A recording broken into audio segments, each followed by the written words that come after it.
Orang-orang yang di dalam badannya ada jin, dukun, mungkin bisa melihat jin. Sebabnya dalam badannya ada jin. Anak indigo, anak ketek-ketek misalnya nengok tuh, itu ada jin keturunan, jin nasab. Orang-orang punya lemu-lemu, kesaktian, tak apa, bisa nengok jin. Kalau ambo, kawan-kawannya meruya, jangan salah paham, tak bisa mau nengok jin dong. Ini ada yang sana, tengok badan Ustaz ada kah? Tak bisa nengok dulu, dia tak dukun loh. Kami membacakan ayat Quran, kalau bisa kami nengok dukun kami tuh. Dukun tu walaupun dia baca Quran, kalau dia punya jin, dukun tu Pak. Walaupun imamnya atau haji kan. Ya. Tapi dia bisa nengok. Andai yang belakang le dua, itu dukun tu. Bisa nengok. Yang bisa melihat jin hanya jin. Tapi ya. Jin tu dukun tu kan. Tak, dalam badannya ada jin sehingga yang menampakkan yang menengok jin tu jin dalam badannya. Sehingga digambarkan di kepala di otaknya dia bentuk jin tu. Bukan ini nengok langsung mata awak, tak bisa nengok jin sebab mata awak kok dalam ilmu fisika hanya bisa menangkap gelombang yang tampak. Sedangkan gelombang jin itu di bawah gelombang awak, bukan di gelombang dalam nyata. Malaikat dia tidak bisa nampak. Yang bisa nampak mungkin di antara hewan-hewan ni, anjing, itu kan keledai, kucing mungkin ya. Tapi awak tak pasti. Tapi itu mungkin sebab ada pengalaman-pengalaman ayam jantan, bisa melihat malaikat. Jadi mata awak tak bisa lihat jin. Jadi kalau yang bisa melihat jin, itulah ciri gangguan tu Pak.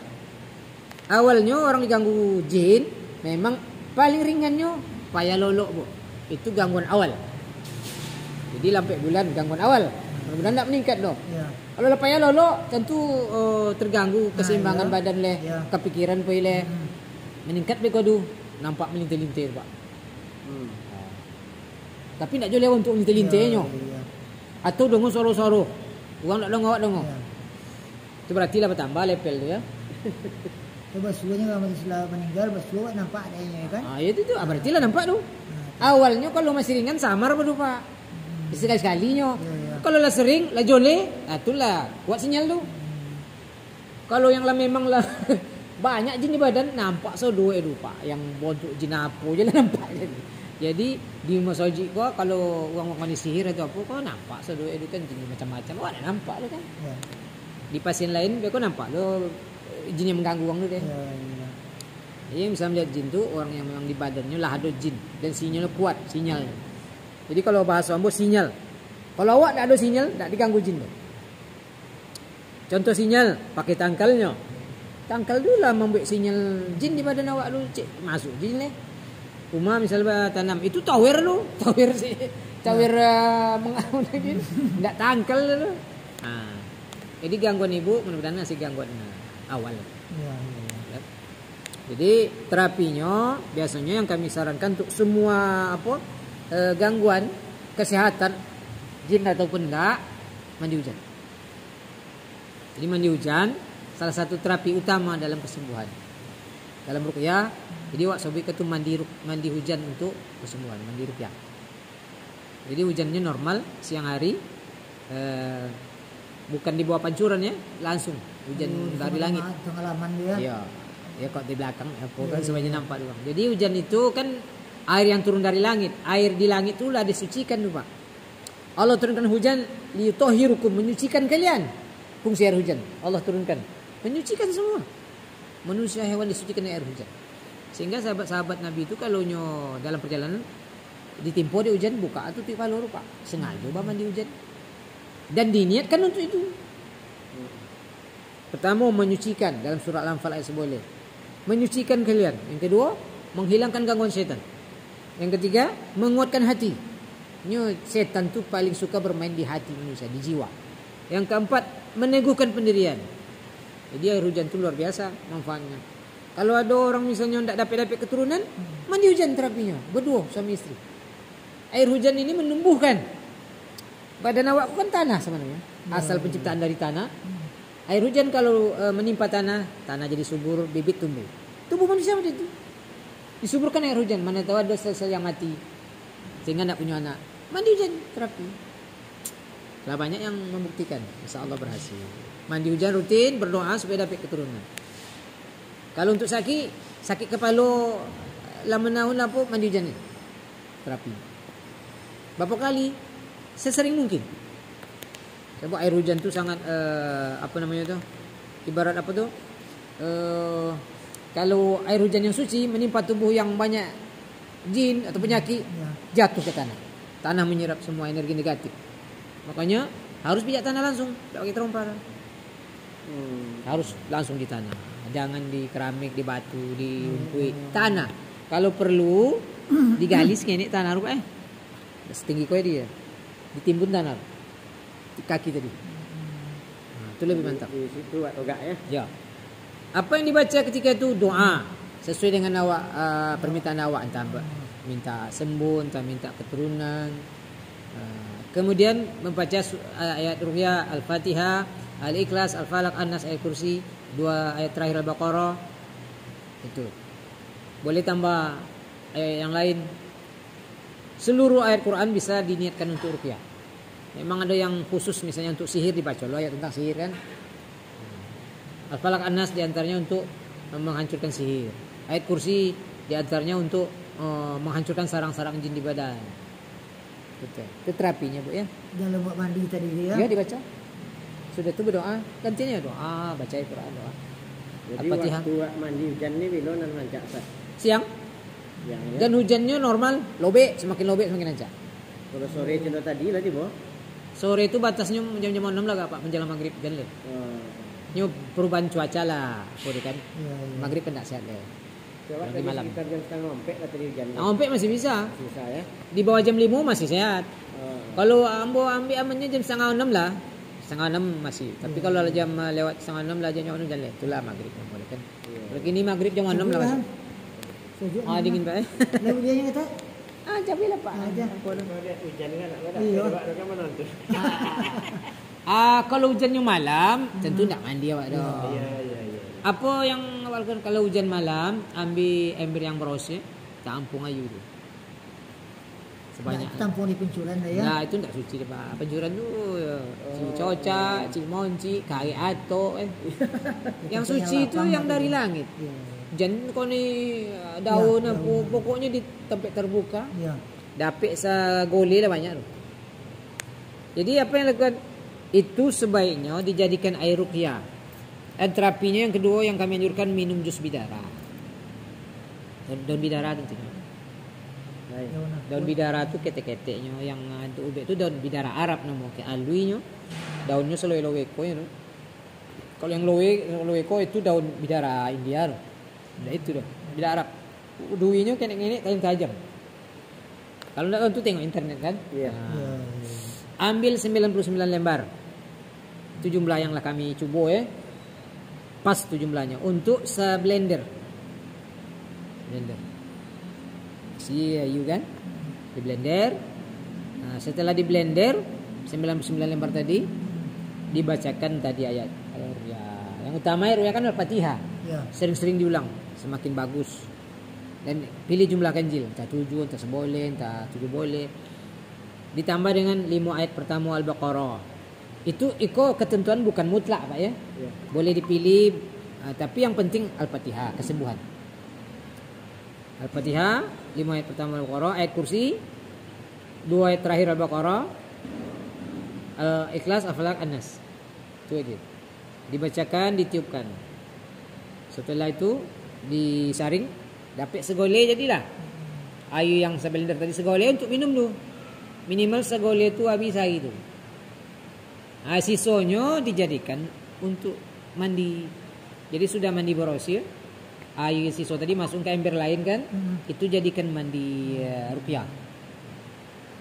Ya, sudah tu ampasnya tadi agak digosok-gosok lah sedikit ke badan yang. Kalau ada yang sakit. Apa fungsi bidara? Pertama, bidara awalnya kan untuk meracuni jin kalau ada dalam badan. Sebab bidara kalau awak minumkan kepada jin itu seperti minum racun dia. Sebab bidara kok secara penelitian ilmiah kan mengandung banyak unsur kesehatan, gizi. Jadi jin kok sangat benci kepada yang menyehatkan tubuh. Jadi kalau minum madu, minyak zaitun, itu jin tersiksa. Habatus sauda, tentu habatus sauda jintan. Madu itu kalau daun bidara ini macam minum racun. Jadi itu minum rutin. Jadi insyaallah menghancurkan sarang-sarang jin di darah. Ini di darah awak main, apalagi darah kotor. Jadi 2 terapi kok yang kami sangat anjurkan dilakukan rutin. Mandi hujan, minum jus.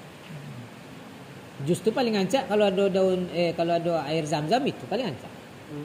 Kalau tidak ada air zam-zam, air hujan. Yang murni.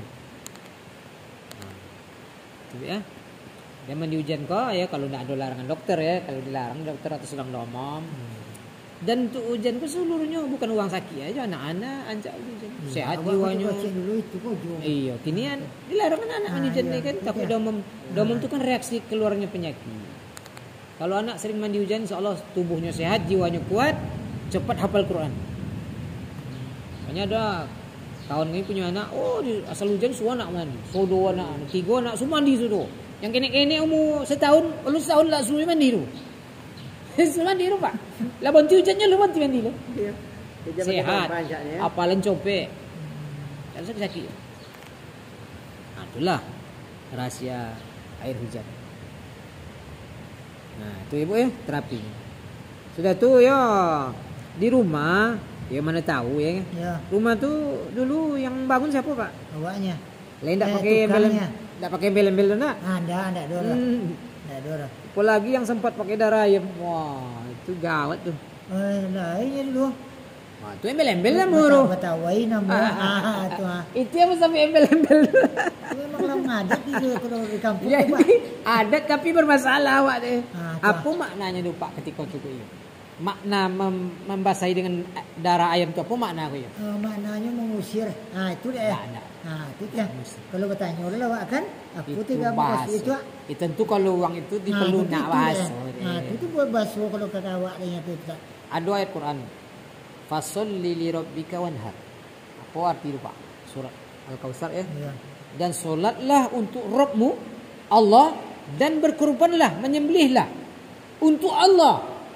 Coba yang dapat. Jadi nyembelih itu siapa Pak? Jin tu. Berarti awaklah beribadah kepada selain Allah. Syirik tu Pak, syirik godang tu Pak. Hati-hati Pak. Syirik godang kalau anda bertobat kekal dalam neraka. Siapa nyabi? Innahum may yusyrik billah, surah Maidah Al-Quran. Sesungguhnya orang mensyirikkan Allah dengan syirik godang, faqad harramallahu alaihil jannah. Allah haramkan bagi dia surga. Apa yang apa? Haram surga. Itu mana tempat le? Wa ma'wahun nar, tempatnya di neraka. Wa malidh zalimin min ansar. Enggak ada penolong bagi orang yang zalim. Kezaliman paling besar adalah syirik. Bahaya Pak. Jadi apa cara kalau lah pernah awak taubat. Allah Maha Pengampun. Kalau awak mati dalam dosa syirik tanpa taubat, lu pasti neraka. Allah jamin haram surga. Tapi kalau awak taubat dengan sungguh-sungguh, Allah Maha Pengampun. Cara taubat pertama menyesal. Rukun taubat kan 3 menyesal. Pernah awak itu menyesal, 2 menyesal. Tak pura-pura menyesal lah ya. Yang kedua bonti dari kojo tu. Tanda bonti. Di antaranya seandainya awak selama kau datangi dukun, tak pernah datangi dukun deh. Percaya ke dukun, tak percaya dukun deh. Pakai tangkal, tak pakai tangkal deh. Dipanggang-panggang tangkal dulu. Kalau dia bertanam diambil, dipanggang. Tanam-tanam tu Pak ya. Ompek sudut misalnya, gali dia. Kalau ada barang le, dimusnahkan Pak. Yang ketiga berjanji tak ulang le. Itulah rukun taubat. Itu taubat tak payah Pak. Tak perlu datang ke ulama, ke syekh kabur, awak taubat langsung kepada Allah. Ya kan? Encak-encaknya solat ada 2 rakaat. Sudah tu minta ampun. Itulah taubat. Kalau pernah awak lakukan tu bahaya Pak. Hati. Kalau Lama atur Pak. Dari kampung kami kan. Jadi ada orang seumur hidupnya ibadah atau yang oji tak terkonang. Tak tak terhitung. Tapi tiba-tiba ketika sakit keluarganya datangi dukun, nyembelih untuk selain Allah. Syirik akbar. Ada layah batunna amaluk. Jadi Allah mengatakan kepada Nabi, lain asyrakta, kalau engkau Muhammad berbuat syirik. Terbayang apa tegas tu? Nabi Muhammad mungkin syiriknya, tak. Tapi Allah ancaminya. Dan ikut untuk umat Nabi Muhammad kau. Bahasanya kepada Nabi tapi untuk awak saja. Lain asyrakta, kalau engkau berbuat syirik wahai Muhammad, layah batunna amaluk. Aku hapus semua amalmu. Nabi lupa, dia awak hapus semua. Sodo pahalu apui, dek syirik sekali tu. Wala takunanna minal khasirin. Itulah untuk orang-orang itulah orang-orang yang merugi. Jadi ancaman luar biasa, Pak. Tidak main-main no syirik kok. Makanya dakwah tu Islam tu dibangun di atas tauhid. Wah, Mas Haji Pak Umar. Apa baik dulu kau tumbi Umar? Atau Dindiong? Ya. Apa baik dulu? Pertama dibangun apa? Pondasi. Pondasi, Pak. Pondasi. Wak pilio simin yang ngancak, batu yang ngancak, tak sembarang lo. Tak ada unsur sahuk situ sampah, tak ada lo. Wak tunggu kuat, kokoh. Sudah tu bau tiang bisa togak kan, Pak? Kokoh. Tiang pun solat. Tapi solat togak ada di pondasi. Pondasi ko akidah, keyakinan, tauhid hanya kepada Allah satu-satunya. Dalam hal apa? 3. Penciptaan, penyembahan, dan sifat-sifatnya. Ada yang mengaku mencipta selain Allah, Pak? Ada. Syirik tu. Kalau ada yang mengaku pencipta selain Allah. Ada yang menyembah selain Allah? Ada. Syirik tu. Kalau zaman jahiliyah patung sembah dia. Orang kini tak patung tu, kuburan sembah dia. Di Jawa je lepas sobek dia. Tawaf di kuburan keramat nama, kuburan Gus Dur tak siapa lu nama. Berdoa situ, ya Syekh, baidan anak, ya Syekh, kayukanlah dan ya Syekh. Ini tak orang kubur. Kalau mati, dapat ngampul. Yang ketiga, sifat Allah. Jangan ada awak meyakini yang lain memiliki sifat seperti Allah. Ya kan? Ini kadang ada orang tak punya ilmu, nama anak dia nama Allah dia kan. Tak boleh. Ada orang tak salah Tabrani Rob nama tu Pak. Tabrani Rob. Ya. Rob tu arti Rob pencipta. Masa makhluk diberi nama Rob? Yang boleh Abdur Rob, hamba pencipta. Nyinyo Rob, Tabrani Rob. Salah nama tu. Tak boleh lagi nama anak Ar-Rahman. Tak boleh nama anak Ar-Rahman. Sebab Ar-Rahman itu sifat Allah yang maha pengasih. Yang boleh Abdur Rahman, hamba pengasih. Ya kan? Apalagi nama anak Allah. Tak boleh. Nama Allah maha yang paling indah, nama yang paling sempurna Allah. Boleh nama anak Abdullah, hamba Allah. Abdul Malik, Abdul Somad, Abdul Razak. Pakai hamba. Jadi syirik itu 3 macam tu, Pak. Jadi di mana kononnya tadi? Penyembahan. Sebab menyembelih itu adalah ibadah. Tak boleh selain Allah. Syirik akbar. Jadi jangan-jangan gangguan kau, Pak, sebagai peringatan sehingga akhirnya awak basuh. Ambo bisa menyampaikan kau. Ambo cuma menyampaikan. Bukan tu apa itu, ambo aja. Kan awak kau tak bisa menjamin akhir hidup awak. Tidak bisa, Pak. Ustaz, pendidikan agama. Jangan-jangan akhir hidupnya su'ul khotimah, mati dalam keadaan tidak baik. Preman, minum apa sudah. Jangan-jangan tobat menjelang mati diterima Allah, masuk surga. Itu, Pak. Tapi kalau ancaman Allah tu, ya awak harus yakin Allah tidak memungkiri janji. Allah berjanji, Nabi menyampaikan, man mata la yusyrik billahi syai'a dakhalal jannah. Siapa yang mati yang tidak berbuat syirik kepada Allah sedikit pun masuk surga. Dakhalatu dalam bahasa Arabnya dakhalatu la masuk lupa. Fi'il madi nama la masuk, dijamin. Kalau enggak syirik sedikit pun. Sebaliknya man mata yusyrik billahi syai'a dakhalan nar. Siapa yang mati dalam keadaan Allah dalam keadaan bawa syirik kepada Allah masuk neraka. Dakhalan nar, la masuk ke neraka. Ponisnya lah ada di dunia. Ini lu mati pila diponis. Allah Maha Pengampun. Dalam hadis qudsi Allah berfirman, kalau kalian datang dengan membawa dosa setinggi langit, bayang Pak, tinggi langit tu, tinggi. Sebanyak tu dosa. Tapi engkau tidak mensyirikkanku, aku ampuni, kata Allah, semua dosa-dosa kalian. Jadi kalau awak berdosa selain syirik, Pak, apapun dosa awak setinggi langit, kalau awak menjumpai Allah, Allah memberikan jaminan ampunan. Tapi tak syirik sekecil tu. Di siku kau yang paling banyak kau ni, Pak. Cenderung be umah kau pondasi lah masalah. Jadi amalan seorang tu tergantung tauhidnya. Kalau tauhidnya elok diterima. Kalau tauhid rusak tak terima. Ini sebab tauhid kau pondasi. Solat pun tak mungkin berdiri kalau tauhidnya bermasalah. Makanya banyak orang solat ya kojo kan. Berdosa yo sebab tauhidnya masalahnya. Solatnya tak togak dah. Entah tumbang solat entah goyang dah punya pondasinya. Jadi Bu ya. Jadi Ibu harus kuatkan tauhid. Tauhid apa? Tauhid itu bahasa Arab wahada yuhawidu tauhidan. Wahada yuhawidu, satu, menjadikan satu.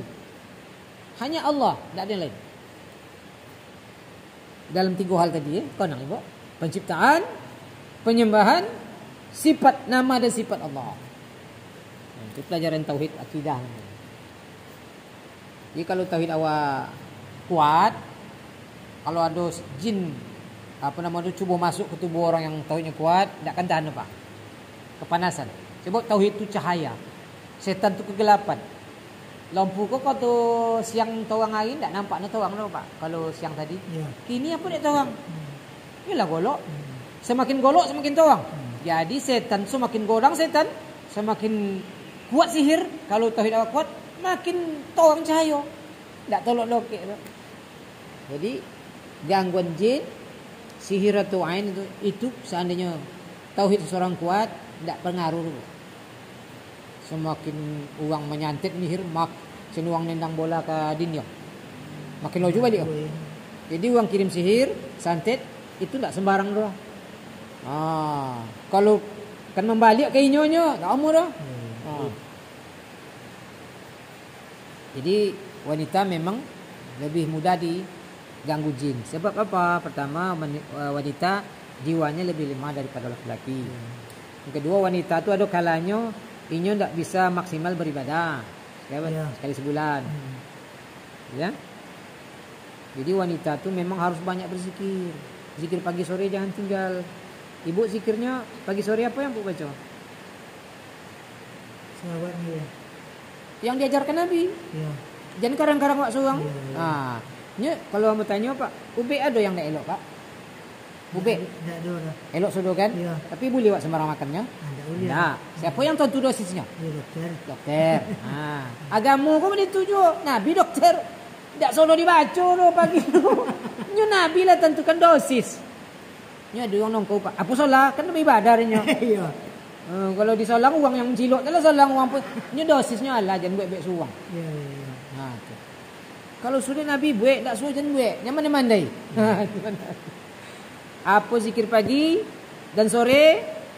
Di antaranya ayat kursi, Al-Falaq, ayat kursi, Al-Ikhlas, Al-Falaq, An-Nas 3 kali sudah. Pagi jo sore. Biasanya supaya mudah jangan lupa awak rutinkan bacanya setelah salat subuh, setelah salat maghrib. Nah, sudah tu ada tambahan doa dari Nabi pagi dan sore. Pagi dibaca, sore dibaca. Bismillahirrahmanirrahim. La yadurru ma'asmihi syai'un fil ardi wala fis sama'. Wa huwas samiul alim. Apalnya Pak Pagi dan sore 3 kali. Apa maknanya? Dengan nama Allah yang tiada bahaya, mudarat, kerugian, kecelakaan dengan namanya. Yang disebab oleh apa yang ada di bumi ataupun di langit, di atas. Ini jin kok banyak, tobang-tobang. Di atas nama. Wa huwa sami'un, Allah Maha mendengar, Maha mengetahui. Pagi rutin. Sore ada tambahan a'udzu bikalimatillahi tammati min syarri ma khalaq. Aku berlindung dengan kalimat Allah yang sempurna dari kejahatan segala makhluk. Ini zikir dari Nabi kok Pak Kalau awak buat sodo mungkin tak terkojong dah. Tapi awak kadang-kadang tak yang dari Nabi buat dah dia tu ongku. Apa baca ada bagi kok kami rupiah. Baca apa Pak panjang ada Nabi Sulaiman bagi ya tu apa. Ada pantun lagi. Jadi akhirnya jin masuk badan. Ini salah ube dosis salah. Menjelang tidur apa ibu baca? Doa tidurlah paling Pak bismika Allahumma ya bismika amun. Dibaca surah Al-Muluk. Kalau sempat sampai ngantuk atau 2 ayat terakhir Al-Baqarah, ayat kursi ya. Kalau masih ngantuk subhanallah 3 kali, 33 alhamdulillah Allah akbar 33 kali, insyaallah ngantuk. Kalau ngantuk lu bacalah surah Al-Baqarah sampai tamat kalau ngantuk. Jadi pagi sore menjelang tidur itu waktu-waktu yang awak harus ingat zikirnya. Khusus wanita ketika masuk WC, kamar mandi. Minimal bismillah sebelum masuk. Sebab di WC, di kamar mandi itulah markas setan. Kalau azan lagi ke WC saudara. Setan-setan. Ya. Ketika wanita buka pakaian baca bismillah supaya tidak bisa diganggu. Kemudian kalau nak membuang sesuatu di belakang rumah, ayu, angin lah dapur, baca bismillah supaya setan-setan tidak konai. Jin-jin yang sedang ponek berjalan nyandau dia. Sunggalo je yang angin. Jin tu pendendam. Memang si karakternya api. Penciptaan jin dari api, makanya pemarah, pendendam, paibu hati, pembohongi, sompi hati itu karakter jin. Karakter manusia dari tanah, pemurah, pemaaf, tidak pembohongi. Tanah pak, tanah nak pembohongi dah. Cangkulon tu aja. Kalau api, pantang dia bulu. Jadi uang kalau lah karakter muda itu berarti ada jin di badan. Pembohongi, pendendam, sakit hati kau. Pokoknya tidak elok itu jin dalam badannya.